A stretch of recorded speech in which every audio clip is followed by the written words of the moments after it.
할렐루야. 꼭 세 번에 아멘 한 사람이 있다고 그랬죠. 할렐루야. 오늘도 이렇게 추운 날씨임에도 불구하고 거룩한 주일을 맞이해서 또 주님 몸된 교회 또 온라인으로 하나님께 영광 돌린 여러분들에게 하나님의 넘치는 은혜와 축복이 함께 하시기를 주님의 이름으로 축복합니다. 자, 지금 우리는 다윗에 대해서 하나님께서 다윗을 통해서 주시는 말씀이죠. 다윗의 삶을 통해서 우리에게 말씀하고자 하는 내용에 대해서 우리는 지금 살펴보고 있습니다. 지난 시간에도 봤듯이 다윗은 베들레헴 사람이죠. 그래서 유대에 살아가고 있는데 이 사울왕이 자기를 죽이려고 하는 거예요. 사울왕은 막강한 권력을 가지고 있고 막강한 군사를 가지고 있기 때문에 이 다윗을 죽이려고 하니까 이 다윗이 이리저리 도망쳐 다니고 피해 다니고 마치 들의 들쥐처럼 그렇게 숨어서 살고 있는데 이게 가만히 생각해 보니까 이러다 결국은 이 사울왕의 그 군사들에게 잡혀가지고 죽게 생긴 거예요. 아무리 생각해 봐도 이게 살 길이 없는 거예요. 그래서 그러면 내가 죽지 않고 살 길이 뭔가 이리 봤더니 블레셋 땅으로 도망가서 사는 거라는 거죠. 그래서 블레셋 땅은 이방이기 때문에 하나님을 섬기지 않는 지역이고 또 교회도 없는 그런 지역이죠. 그런데 살기 위해서 그 블레셋의 가드라는 지역으로 도망을 갔습니다. 살기 위해서 도망갔는데 거기서 가드의 왕이 아기스인데 가드는 블레셋 땅의 5대 도시 중에 하나인데 그 부족 국가들이니까 거기 아기스가 통치하고 있는 지역이었어요. 근데 그 가드라는 지역은 골리앗 장군의 고향입니다. 그런데 거기 도망가서 숨어 살다가 아기스의 신하들에게 잡혀버린 거예요. 이게 살려고 도망갔다가 죽게 생긴 거예요. 그래서 거기서 수많은 고문과 구타와 말할 수 없는 고통을 받으면서 하나님께 기도했던 그 중요한 내용이 뭔가 봤더니 주여 내 눈물을 주의 방에 담으소서. 이 고백을 할 수 있을 정도로 할 정도로 힘들었다는 거예요. 그래서 거기서 하나님의 은혜로 그 죽음에서 다시 풀려나는 거죠. 풀려나서 이제 유대 땅에 다시 돌아와서 블레셋과 유대 땅의 경계선에 그 아들람 굴이라는 게 있었어요. 그 아들람 굴에서 이제 혼자 숨어 사는 거예요. 왜? 사울왕의 신하들에게 잡히면 죽으니까. 숨어 살고 있는데 아버지와 형제들과 자기 가족들이 그를 찾아온 거예요. 혼자 살기도 힘들잖아요. 그런데 가만히 생각해 보니까 지금 누구 때문에 이 고생하고 있는? 아버지 때문에 이 고생하고 있는 거예요. 아버지가 그냥 양 잘 치고 있는 자기 불러가지고 사무엘 선지자를 통해서 왕이 된다고 기름 부어주나 왕은 고사하고 죽게 생긴 거예요. 그리고 지금 아기스 신하들에게 수많은 구타를 당하고 수많은 고문과 말할 수 없는 그런 고통을 당하고 난 후기 때문에 아버지를 보면 뭐 해야 돼요? 분노해야 된다고. 어떤 사람은 그런다 그랬죠. 하나님도 아버지라고 안 부른다고. 실제로 그래요. 하나님을 아버지라고 절대 안 부릅니다. 왜 그런가 이래 봤더니 자기는 아버지가 싫은 거예요. 아버지한테 너무 학대당하고 너무 이렇게 상처가 많아가지고 하나님도 아버지라고 안 부르는 거예요. 아버지 자체가 싫은 거예요. 이름 자체가 싫어요. 그런 분이 있어요. 다윗도 역시 마찬가지예요. 지금 수많은 세월을 들의 들쥐처럼 이리 쫓기고 저리 쫓기며 바위 틈이고 굴이고 막 이렇게 숨어 사는 주된 이유가 뭐냐면 그때 내가 양 잘 치고 있을 때 가만히 내버려둬야 되는데 아버지가 불러가지고 왕이 된다고 사무엘 선지자를 통해 기름 부어가지고 내가 이 고생하고 이 죽게 생겼다 말이죠. 그러면 아버지한테 꼴보기 싫다고 가라고 그래야 된다고. 근데 그렇지 않고 그는 하나님을 의지해서 그 가족들을 복양하더라는 거예요. 그 모습을 보시고 하나님께서 그 가족들도 잘 살게 하시고, 또 다윗이 이스라엘 백성들과 어려운 때도 부모님을, 형제들을 잘 섬기는 사람이다. 인성이 대단한 사람이다. 이렇게 충항받는 놀라운 역사가 일어났는데, 이 아둘람 굴에 있을 때 또 한 불청객이 또 찾아왔어요. 그분들이 누군가 한번 봐보세요. 2절입니다. 2절 제가 읽어드릴게요. 환난 당한 모든 자와 빚진 모든 자와 마음이 온통한 자가 다 그에게로 모였고, 그는 그들의 우두머리가 되었는데 그와 함께 한 자가 400명 가량이었더라. 이렇게 표현했어요. 자, 여기 봐보세요. 빚진 자, 환난 당한 자, 온통한 자. 힘 있는 자예요, 힘 없는 자예요? 아무 힘도 없는 사람. 온통한 일을 당할 만한 그런 여러 가지 이유가 있었을 거고, 또 빚져서 도망쳐서 다니는 사람들이고, 또 여러 가지 억울한 일을 당한 사람들. 이 사람들이 600명이 다윗을 찾아온 거예요. 이게 지금 아둘람굴에 숨어서 살고 있는데,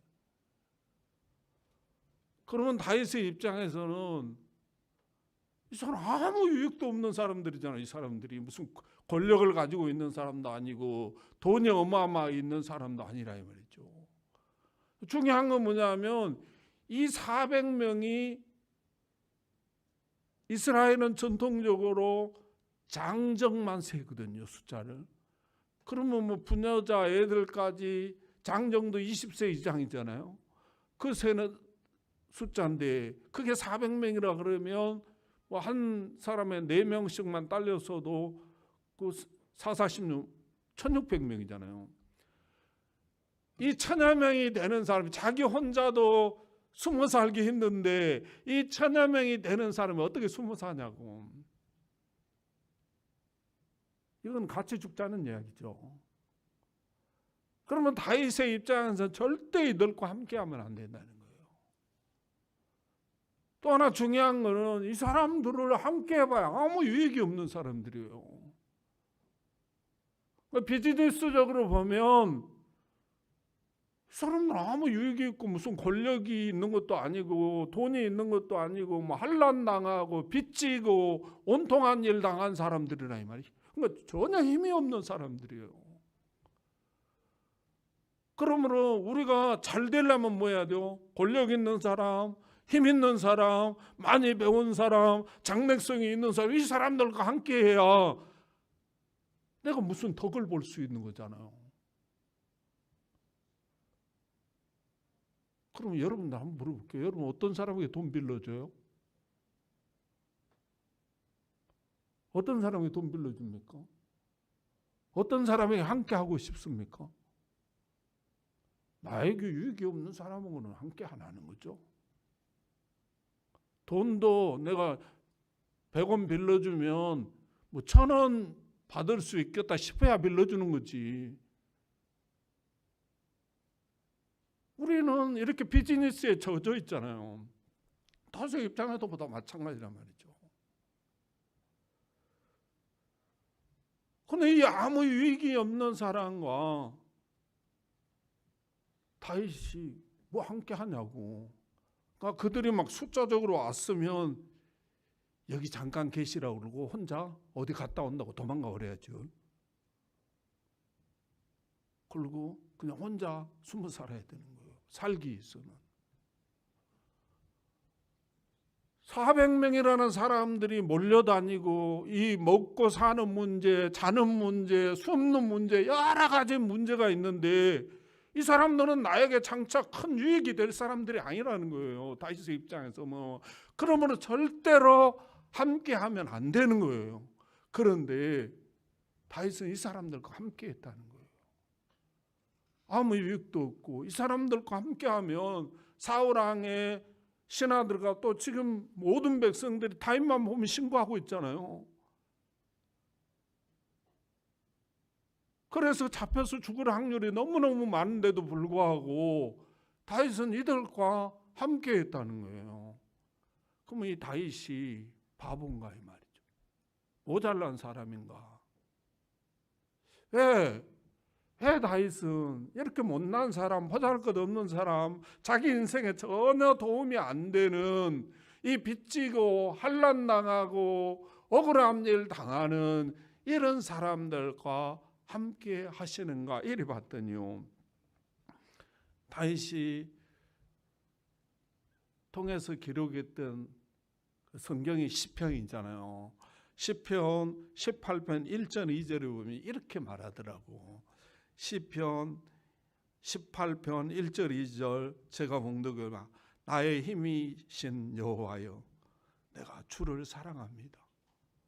나의 힘이신 여호와여 나의 힘이 되신 여호와여 내가 주님을 사랑합니다. 여호와는 나의 반석이시오 나의 요새시오 나를 건지시는 이시오 나의 하나님이시오 내가 그 안에 피할 나의 바위시오 나의 방패시오 나의 구원의 뿌리시오 나의 산성이시로다 이렇게 표현하더라고요. 내가 그토록 사랑하시는 그 하나님이 어떤 분인가에 대해서 소개하고 있는 거죠. 결국은 이렇게 유익도 없고 이들과 함께하면 먹는 문제, 잡는 문제, 또 여러 가지 많은 사람들이 움직이기 때문에 많은 사람들이 노출될 수밖에 없어서 결국은 사울 왕에게 잡혀서 죽을 수 있음에도 불구하고 왜 이들과 다윗은 굳이 함께하고 있는가 이리 봤더니 다윗은 하나님을 사랑했다는 거예요.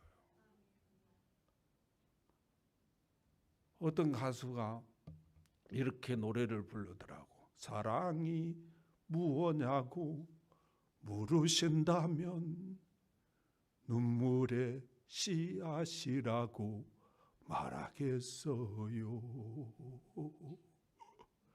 사랑이 무엇냐고 물으신다면 눈물의 씨앗이라고 말하겠어요. 어느 날 다 내가 많이 연습을 했는데 잊어버렸어. 사랑이 눈물의 씨앗이라고 그분은 작곡가가 그렇게 작곡해서 부르더라고. 근데 하나님은요, 사랑이 뭐냐 이렇게 물어보면 함께하는 것이란다 이 말. 사랑이 뭐냐? 사랑은 함께하는 것이라는 거예요. 비록 나에게 유익이 되지 않고, 비록 내가 저와 함께하면 죽을 수 있고 여러 가지 봉변을 당할 수 있는 여러 가지 것들이 있음에도 불구하고 사랑은 함께하고 싶어진다는 거예요. 그리고 함께 사는 것이라는 사실을 꼭 믿으시기를 주님의 이름으로 축복합니다. 12월 달은 성탄절이 있는 날입니다. 우리 주님이 저와 여러분과 함께 하시기 위해서 오신 날이 성탄절이죠. 영원히 함께 하시기 위해서 오셨는데요. 에레미야서 17장 9절에 보면요, 하나님 에레미야 선지자를 통해서 이렇게 말해요. 만물보다 심히 부패한 것이 사람의 마음이니라 이렇게 말했어요. 이 우주의 만물 모든 생물체보다 심히 부패한 것, 그게 뭐냐? 인간의 마음이다. 우리 선조들이요 이런 속담을 말하더라고. 한 길 물속은 알아도 한 길이 얼마요? 한 길 물속은 알아도 사람의 마음을 모른다는. 부부가 50년 100년을 살아도요 마음을 잘 몰라. 아무리 자식이 뭐 부모를 안다 어쩐다 그래도요, 마음을 몰라. 근데 그 마음이 우주 만물보다 심히 부패했다. 이 편 로마서 5장에는 하나님과 원수되어 버렸다는 거예요. 근데 이 원수와 우리 주님이 함께 하기 위해서 오시는데 어떻게 오시냐면 구유에 오신다는 거예요. 짐승들이 사는 곳, 짐승들이 태어나는 곳, 그 구유에 오신다. 또 요한복음 1장에서 보니까 아무도 자기를 반겨주는 사람이 없어. 오히려 시기하고 질투하고 그래가지고 결국 이 땅에 오면 모함해서 죽이려는 사람들로 가득 차 있는 게 뭐냐 하면 세상이었어요. 그리고 결국은 십자가에 못 박아서 그 모진 고통과 수치와 멸시를 받아야 돼. 주님의 입장에서 보면 아무 유익이 없는 사람들과 함께 하기 위해서 오신 거예요. 성탄이. 무엇이 그렇게 그러하여금 그렇게 바보스럽게 만들었나 이리 봤더니 요한복음 3장 16절을 보면 이렇게 말하더라고. 하나님이 세상을 이처럼 사랑하사 하나님이 우리를 사랑했다는 거예요. 그 사랑이 우리가 함께하면 구유에 와야 되고, 우리가 함께하면 여러 가지 멸시와 천대와 반겨주는 사람도 없이 모함받아서 십자가에 피 한 방울 물 한 방울 아낌없이 쏟아야 되고, 그 33년 된 성년이 홀라당 벗겼는데 모든 수치와 모욕을 당해야 되는데도 불구하고 왜? 무엇 때문에? 우리와 함께 하시려고 이 땅에 찾아오시나 보았더니 사랑이 그렇게 만들었대요. 사랑을 하면 바보가 되더라고. 저도 바보 노릇 열심히 하고 있어요. 우리 손자 앞에서 까꿍 까꿍, 이게 모자란 사람이지. 이게 뭐가 그렇게 만드는 거예요? 사랑이. 뭐 하려고? 함께 하려고.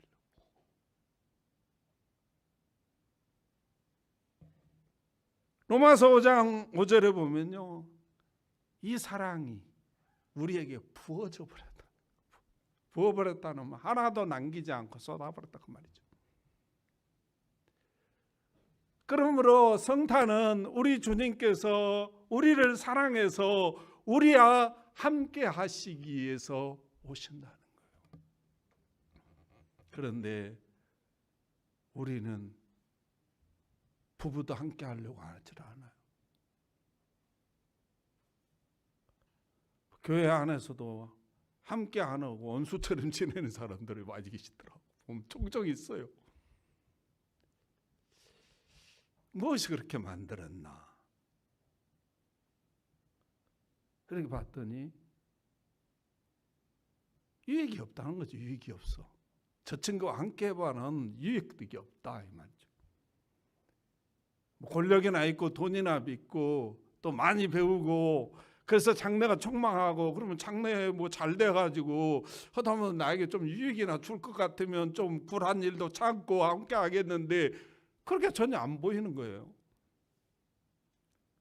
괜히 저 함께 또 손해 안 보고 뭐 그럴 확률이 많은, 그냥 함께 안 하려고 그러는 거죠. 또 하나 중요한 거는 너와 나는 생각이 다르다는 거죠. 생각이 다르다. 그래서 함께 안 하려고 그래요. 그러면 여러분 뱃속으로, 여러분 몸에서 나온 자식은 여러분과 생각이 같습니까? 생각이 같아요. 남편하고 아내하고 한 60년 살아보니까 생각이 같아집니까?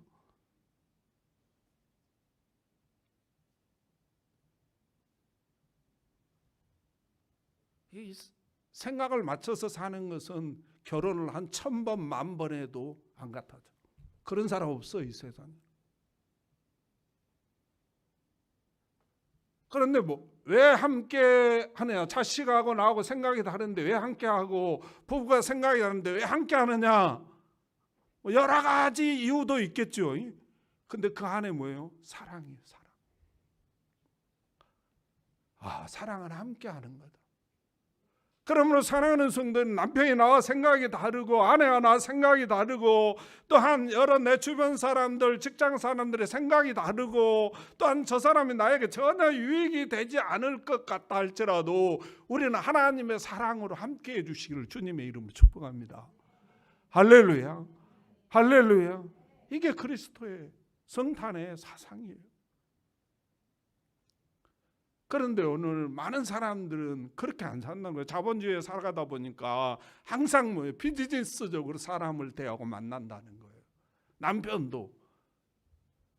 부모는 자식에게 그렇지 않나요? 자식은 또 부모를 비즈니스적으로 봐요. 돈 없으면 이제 찾아오지도 않아. 돈을 많이 가지고 있어가지고 찾아오면 그래도 한 100만 원 주고 1000만 원 주면 그거 받으려고 열심히 쫓아다니는데, 찾아가봐야 내 돈만 들어가네. 유익이 안 되는 거예요. 그럼 안 찾아가려고 그래. 자식도. 사랑이 다른 거예요. 부모가 자식을 사랑하는 것, 자식이 부모 사랑하는 좀 차이가 있어요. 그런데 이 다윗은 그 400명의 사람들 빚지고 환난당하고 억울한 일 당해서 전혀 자기에게 유익이 되지 않고, 전혀 자기의 인생에 도움이 되지 않고, 오히려 잘못하면 사울왕에게 들통나가지고 죽게 생기는 그런 상황임에도 불구하고, 우리 주님처럼, 주님이 온수 같은 나를 위해서, 나를 사랑해서 이 땅에 오신 그 주님처럼 그 하나님의 사랑으로, 저들과 비록 내가 생각이 다르고 환경이 다르고 처지가 다르고 꿈꾸는 것이 다름에도 불구하고 하나님의 사랑으로 그들과 함께 하더라는 거예요. 이 모습을 우리 주님이 보시고 그 300명이 똘똘 뭉쳐서 다윗의 충성스러운 군사로 하나님이 만들어 주셨어요. 할렐루야. 이 쓸모없는 인간들, 빚지고 환난당하고 억울한 일 당해가지고 이빨만 부득부득 갈아가지고 이빨이 다 부러질 정도로 갈고 있는 이 사람들, 이 사람들을 하나님이 하나로 묶어가지고 다윗에게 충성해서 훈련받아서 다윗의 충성스러운 군사가 되는 그러한 놀라운 축복의 역사가 일어나게 되죠. 그래서 여러분이 잘 알다시피 후장으로 가보면 그릴라와의 전쟁이 일어날 때 이 사람들을 데리고 가서 전쟁에서 승리하는 역사가 나타났습니다. 또 이들에게요, 이 400명이 1000여 명이나 되는 인구를 어떻게 먹여 살리고 어떻게 숨길까? 하나님이 다 먹여 살리고 하나님이 다 숨겨서 살려주시는 놀라운 역사가 일어나게 되고, 이들에게는 다윗이 정말 은혜의 은혜였고 다윗이 이들의 왕이 되는 그런 존경받는 사람이 되고 말았습니다. 사랑하는 성도 여러분, 성탄절이 다가오고 있습니다. 성탄절은 하나님과 온수되어 있는 우리와 함께 하시기 위해서 사랑으로 찾아오신 날입니다. 그러므로 사랑하는 성도 여러분, 하나님 입장에서 가만히 생각해 보면요, 왜 하나님이 이 400명 볼품없는, 거기다 딱 기록했잖아요. 환난당한 자, 빚진 자, 원통한 자, 요 사람들을 못 뽑아가지고 다윗에게 보내줬다는 거예요. 근데 이 다윗의 상황을 보면 극한 상황이죠. 골석에 숨어서 혼자 사니까 지금 아기쌍에 붙잡아가지고 엄청난 고문을 당하고 엄청난 구타를 당하고 겨우 목숨 하나 부재해가지고 나와서 정말로 살아보려고 하고 있는 이 극한 환경인데 하나님이 좀 나처럼 잘생기고 또 힘도 있고 능력도 있고 이런 사람을 보내줘야 되는데 빌빌대는 아무 쓸모도 없는 사람을 다윗에게 보내줬는가? 다윗의 마음을 포기함이었다는 거예요. 그리고 우리에게 이렇게 살도록 교훈하기 함이었다는 거예요. 그런데 다윗이 그들을 하나님을 사랑해서 그들과 함께하는 모습을 보시고 대담아, 합격, 그리고 다윗의 일생과 그 사람들을 붙잡아 주셨습니다. 사랑하는 성도 여러분, 여러분의 남편과 함께하고 싶습니까? 어떤 사람은 온수도 그런 온수도 생각도 다르고 행동도 다르고 모든 게 달라. 어느 또 이렇게 봤더니 장래성도 또 희미해진 거라. 여러분 아내와 함께하고 싶습니까? 여러분 부모가 함께하고 싶습니까? 근데 하나님이 이런 분을 나에게 붙여주고 내 주변에 그런 사람들을 붙여주고 있는가? 내가 성탄의 사랑을 가지고 그들과 함께하고 있는가를 보시고 싶어서 붙여주셨다는 사실을 꼭 명심하시기를 주님의 이름으로 축복합니다. 그러므로 유볼리를 따라서 하나님의 사랑으로 그분과 함께하기를 원해서 부단히 노력하는 사람은 하나님이 그 인생길을 풀어주신다는 거예요.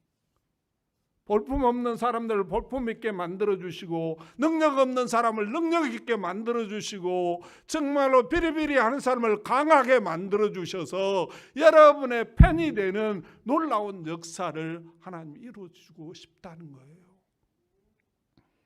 그러므로 사랑하는 성도 여러분, 여러분의 남편, 여러분의 아내, 여러분의 인생에 도움이 별로 안 될 것 같고 또 어떤 사람은 자식들도 별로 도움이 안 될 것 같다고 이야기하는 분들도 계시는데 사랑은요, 사랑과의 사랑은 감정적인 부분이 많아가지고요. 어떤 사람을 좋아하냐면 어떤 사람을 사랑하게 나에게 잘해주는 사람을 사랑해요. 그 이면에 그분이 사기꾼이든 뭐든 상관없어요. 나에게 잘해주면 사랑이 갑니다. 나에게 잘못해주면 있던 사랑도 뚝 떨어져 버려요. 굉장히 주관적이라는 거예요, 사람은.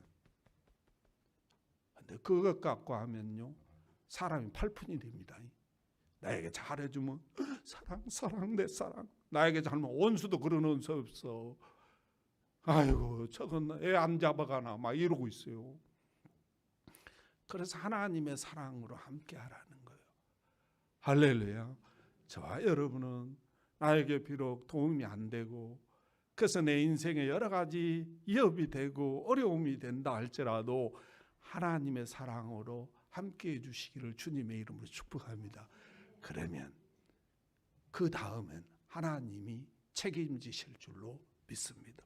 기도하겠습니다. 하나님 감사합니다.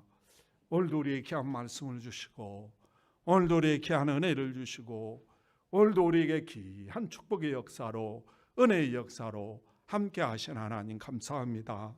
하나님 오늘도 말씀을 받고 보니 많이 부끄럽습니다. 저희들은 정말 하나님의 사랑으로 함께 해줘야 되는데 유불리를 따지고 생각을 따지고 그랬던 내 모습을 발견했습니다. 하나님 용서하시고 이제는 나의 인생에 도움이 될 것 같지 않은 사람이라 할지라도 하나님의 사랑으로 함께 해드리겠사오니 하나님 다윗에게 주었던 놀라운 축복을 저에게도 허락해 주셔서 많은 사람들에게 유익을 주며 도움을 주며 살아갈 수 있도록 축복하여 주시옵소서. 우리 주님께서 도와주시며 놀라우게 축복할 줄 믿고 예수님의 이름으로 감사하며 기도하옵나이다. 아멘.